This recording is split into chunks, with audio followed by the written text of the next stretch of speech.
Christmas has come very early for me in the form of Ice Climbers vs. Duck Hunt, and oh my god, they have a gun! Okay, I think I'm safe for those monsters. Anyway, I'm here to talk to you about Ice Climbers vs. Duck Hunt. This is easily one of the most interesting fights yet, and I'm liking it so far. Once again, I'm breaking this review down into 3 separate subsections, being animation, music, and analysis. From the top.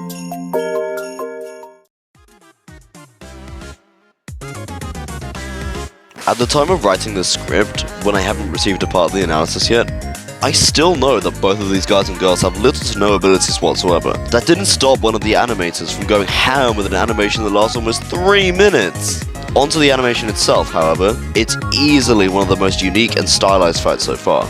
Let's take a brief look at the intro.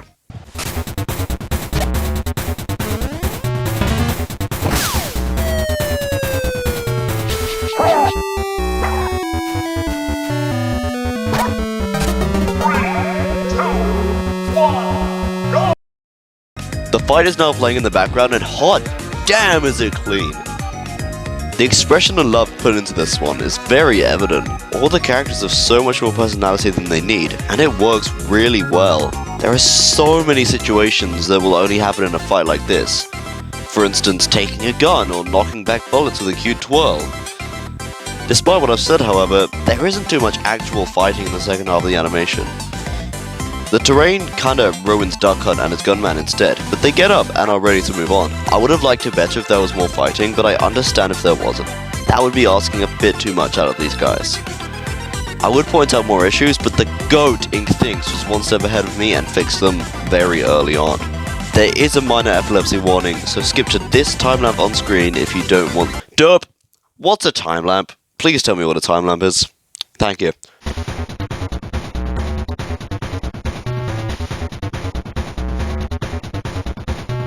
Music is probably the episode's biggest flaw, but it does have a saving grace that could absolutely bounce my opinion right back in my face. No rhyme intended there.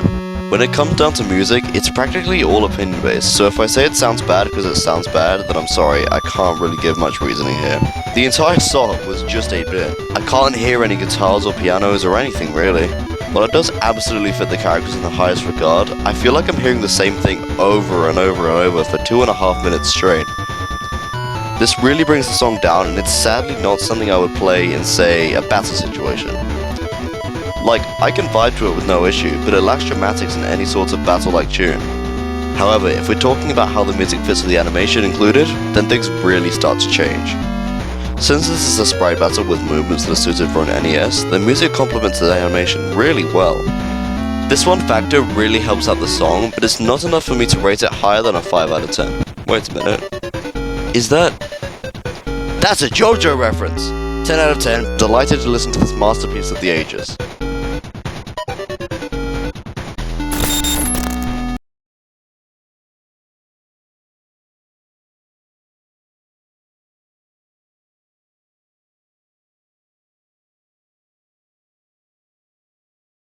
Overall, this episode is just a bucket of fun. It reminds you of Isabelle vs. Ganondorf, but it's heavily upgraded. I love the expression and concept, uniqueness and character, but those flaws do have their place in the final result, at least for me. You can argue that these flaws are actually a good thing depending on the context, but so many other episodes are better to the point where I can't disregard them. With all that said and done, it's time for my final score.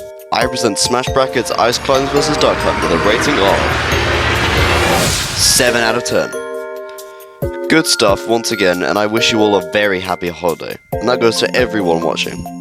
Peace.